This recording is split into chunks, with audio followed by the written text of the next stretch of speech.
Top news এট 6 আর শুরুতেই চোখ রাখবো মর্মান্তিক একটি খবরে। বন্ধুদের সঙ্গে নাইট আউটে বেরিয়ে প্রাণ গেল যুবকের। আজ সকালে বেসরকারি হাসপাতালে মারা গেলেন রমিত মণ্ডল।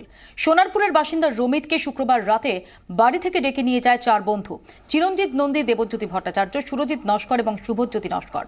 বাড়ির পোশাকে চিরঞ্জিতের গাড়িতে বেরিয়ে যায় রমিত। গাড়ি চালাচ্ছিল চিরঞ্জিত। কোলাঘাট যাওয়ার প্ল্যান ছিল, কিন্তু প্ল্যান বদলে তারা পৌঁছয় পক সার্কাসের বিরিয়ানির দোকানে। বিরিয়ানি কিনে গাড়িতে পাঁচজন পৌঁছে যায় চিরঞ্জিতের ম্যারক স্কোয়ারের অফিসে। শুরু হয় খাওয়া দাওয়া। বন্ধুদের দাবি সেই সময় বাইকে ওই জায়গায় পৌঁছয় কয়েকজন যুবক। রমিত বন্ধুদের সঙ্গে বচসা বেঁধে যায় বহিরাগত এই যুবকদের। বচসা করায় মারামারিতে। বন্ধুদের দাবি সেই সময় রমিতদের গাড়ি লক্ষ্য করে কংক্রিটের স্ল্যাব ছুঁড়ে মারে ওই যুবকরা। মাথায় আঘাত লাগে রমিতের। তড়িঘড়ি তাকে প্রথমে শিশু মঙ্গল এবং পরে বাইপাসের ধারে হাসপাতালে ভর্তি করা হয়। আজ সকালে মারা যায় রমিত। রাতের ঘটনার কোনো প্রত্যক্ষদর্শী আছে কিনা তা খুঁজে দেখা হচ্ছে। ইতিমধ্যেই সিসিটিভির ফুটেজ জোগাড় করেছে পুলিশ। বন্ধুদের ভূমিকা নিয়ে প্রশ্ন তুলেছে রমিতের পরিবার। তারপরে এই আমরা শুনলাম হসপিটালে ভর্তি। এখন এটা 3 দিন হসপিটালে থাকার পর মারা গেল। ওর বন্ধুরা ডেকে নিয়ে মেরেছে। ওর বন্ধুরা ডেকে নিয়ে কোনো ও আমার মনে হয় ওর উপরে কারো রাগ ছিল, তারা বন্ধুরা ডেকে নিয়ে গিয়ে কোনো প্রফেশনাল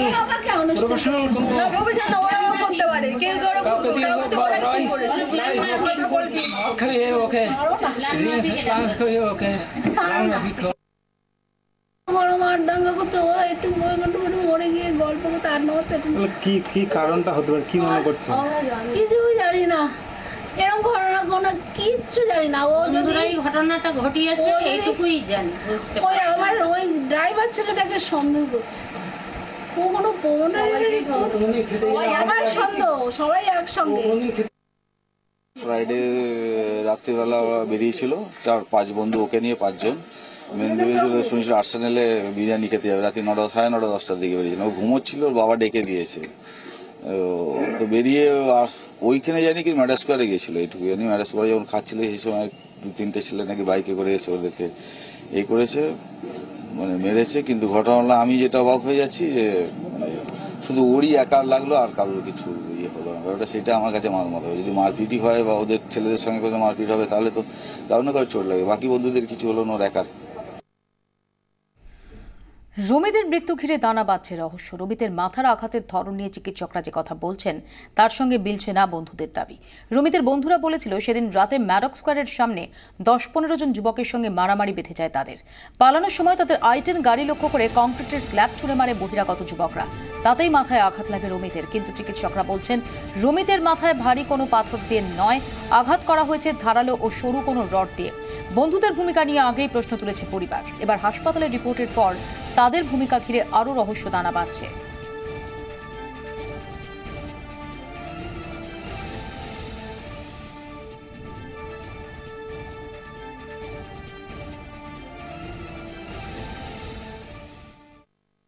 যেটুকুনি বুঝলাম, ডাক্তার পুরোপুরি উনি বলে দিলেন যে এটা কোনো মতেই ইটের হতে পারে না, ইটে লাগলে থেতলে যায়। এটা রীতিমতন কোনো ভারী অস্ত্র দিয়ে মাথায় বসানো হয়েছে রীতিমতন। কেননা মাথাটা নাকি 4 ইঞ্চি মতন ওরা দেখেছে। আমি আমার নিজের ডাটা এখান থেকে এরকম মাথাটা, সেটা 4 ইঞ্চি ডিপ।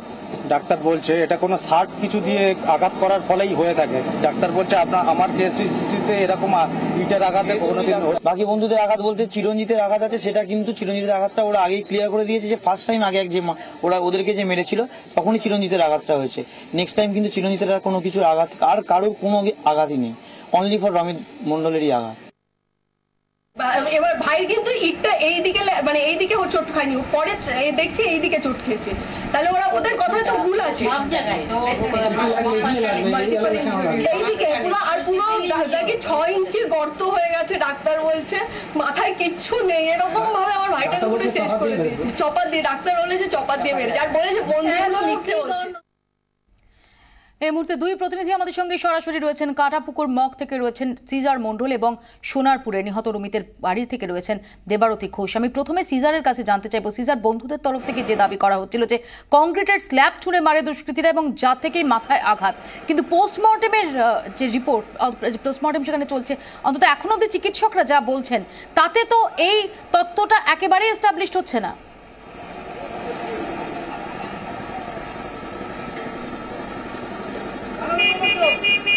দেখো বপিয়া, প্রাথমিকভাবে চিকিৎসকরা যে ওপিনিয়ন দিচ্ছেন, তারা যে চিকিৎসকরা করেছেন রমিতের, সেখান থেকে কিন্তু দেখা যাচ্ছে যে তার মাথার ওপর যে 4 থেকে 6 ইঞ্চি যে ফাটলটা দেখা যাচ্ছে, যে ফাটাটা রয়েছে, সেই যে ফাটা কিন্তু কোনো কংক্রিটের স্ল্যাব বা এরকম ব্লান্ট ওয়েপেন দিয়ে আঘাত করলে কিন্তু এই রকম ভাবে ফেটে যায় না। এবং সেই জায়গাতেই ডাক্তাররা সন্দেহ করছেন যে কোনো শার্প ওয়েপেন বা শার্প কাটিং ওয়েপেন দিয়ে তার মাথায় আঘাত করা হয়েছে। এবং যা ঘটনাক্রম এখন পর্যন্ত তার 4 বন্ধুরা বলেছেন, সেখানে কিন্তু তাদের বক্তব্যে প্রচুর অসংলগ্নতা রয়েছে। কারণ এক জায়গায় তাদের বন্ধুরা দাবি করেছেন যে প্রথম যখন চিরঞ্জিতের অফিসের সামনে, চিরঞ্জিত নন্দী যার গাড়িতে করে তারা বেড়াতে গেছিল এবং যার অফিসের সামনে, ম্যাডক স্কোয়ারের সামনে চিরঞ্জিতের একটি অফিস আছে, তার সামনে যখন তারা খাওয়া দাওয়া করে, তখন চিরঞ্জিতের সঙ্গে স্থানীয় কিছু যুবকের বচসা হয় এবং তারপরে তারা কিন্তু গাড়ি নিয়ে প্রাথমিকভাবে বেরিয়েও যায়, সেটা 12টা থেকে 12:30টার মধ্যে। তারপর চিরঞ্জিতি কিন্তু আবার গাড়ি ঘুরিয়ে ফিরে আসে এবং সেই সময় সেখানে 10 থেকে 15 জন যুবক দাঁড়িয়েছিল, যারা আক্রমণ করে এই 5 জনকে। এবং সেই সময় চলন্ত গাড়ি লক্ষ্য করে নাকি ফুটপাতের যে ডেকোরেটিভ ত্রিকোণাকৃতি যে কংক্রিট স্ল্যাব আছে, সেগুলো ছুঁড়ে মারে দুষ্কৃতীরা এবং তারই আঘাতে চলন্ত গাড়িতেই মাথায় আঘাত লাগবে রমিতের।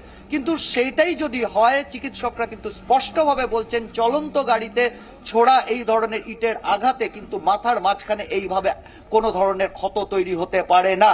এবং সেই জায়গায় দাঁড়িয়ে অন্য বন্ধুরা আবার দাঁড়ি করেছেন হঠাৎই নাকি গাড়ি স্টার্ট বন্ধ হয়ে গেছিল, তখন গাড়ি থেকে নামিয়ে মারধর করা হয় এবং তখনই মাথায় আঘাত করা হয়। অর্থাৎ বক্তব্যের মধ্যে কিন্তু প্রচুর অসংলগ্নতা রয়েছে। এবং তার পাশাপাশি এই চিরঞ্জিত নন্দী, যেটা তার পরিবারেরও অভিযোগ, এই চিরঞ্জিত নন্দীর সঙ্গে যে প্রথম বচসা বেঁধেছিল দুষ্কৃতীদের, সেটা কিন্তু ইতিমধ্যেই প্রমাণিত। কারণ জেরার মুখে কিন্তু চিরঞ্জিত সেটা স্বীকার করেছে যে প্রথম তার অফিসের সামনে খাওয়া দাওয়ার সময় স্থানীয় যুবকদের সঙ্গে তার বচসা হয় এবং সেই সময় চিরঞ্জিতের সঙ্গেই কিন্তু হাতাহাতি হয় এবং মারামারি হয় এবং সেই আঘাতের চিহ্ন কিন্তু চিরঞ্জিতের গায়ে রয়েছে। খুব সংক্ষেপে আমি সিজার তোমার কাছে জানতে চাইবো যে সেক্ষেত্রে যে ম্যাডক স্কোয়ারের ওই জায়গাটা, সেখানের সিসিটিভি ফুটেজ, সেটা কি কোনোভাবে সংগ্রহ করা যাচ্ছে? সেটা তো খুব ভাইটাল, খুব ক্রুশিয়াল।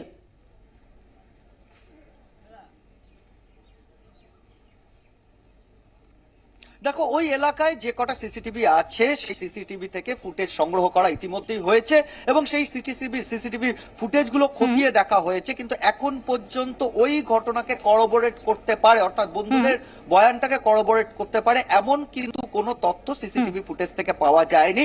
এবং সেই কারণেই তদন্তকারীরা এই মুহূর্তে প্রত্যক্ষদর্শী খোঁজ চালাচ্ছেন যে আদৌ এই ধরনের কোনো ঘটনা ঘটেছে কিনা। বন্ধুরা আন্ডার স্ক্যানার রয়েছে। আমি ফিরবো সিজার তোমার কাছে, তার আগে আমি একবার চলে যাবো সোনারপুরে।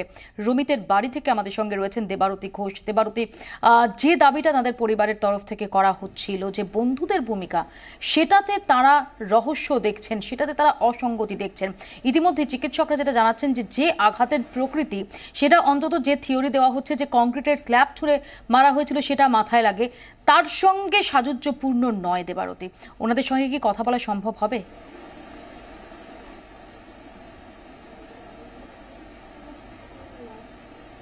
একদমই মৌপিয়া, দেখো সিজার যে তথ্যগুলো আমাদের সামনে তুলে ধরলো, সেই তথ্যগুলোই কিন্তু রমিতের বাড়ির পরিবারের যারা রয়েছেন, বিশেষত রমিতের বাবা আমার সঙ্গে এই মুহূর্তে রয়েছেন, তার সঙ্গে একটু কথা বলবো। এবং তিনিও এতক্ষণ ধরে সেই একই অভিযোগ জানাচ্ছিলেন।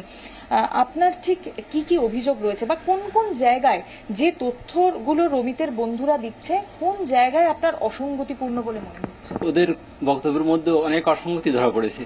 যেমন বলছে ওরা নাকি ম্যাডক স্কোয়ারে ওখানে ওরা 12টার সময় এসেছে, পুলিশকে বলছে, কিন্তু ওখানকার সিসিটিভি বলছে ওরা 2টোর সময় ওখানে এসেছে। তারপর ওরা বলছে ওদের নাকি ওখানে কয়েকটা ছেলের সঙ্গে বসা হয়েছে, তারা ইট ফেলে মেরেছে।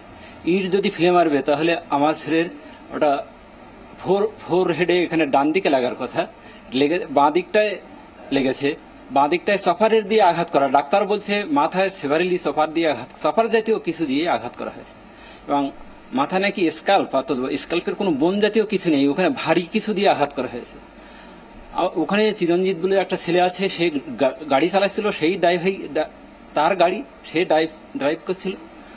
ওর ওখানে ম্যাডাস্কারে একটা অফিসও আছে, ও কিছু দালালি বা ওই প্রমোটিং এর ব্যবসা করে।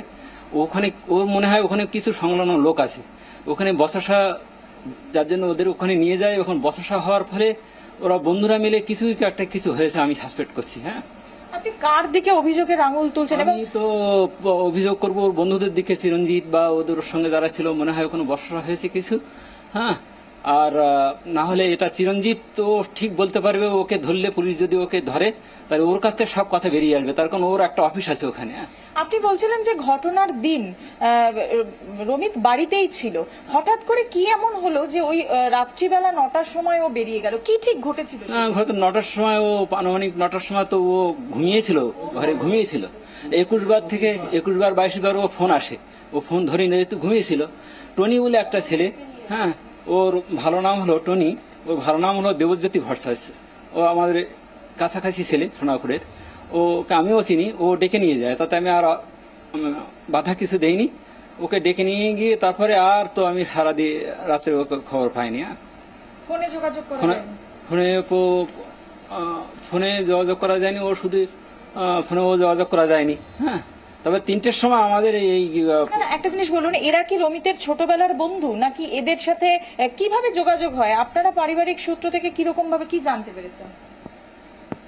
যে 4 বন্ধুর মধ্যে একজন সুরজিৎ বলে, ও আমার ছেলের স্কুল থেকে ছোটবেলা থেকে পাড়ায় ও বন্ধুত্ব ছিল, আর কারো আমি চিনি না এখানে যারা আছে এই ঘটনার সঙ্গে।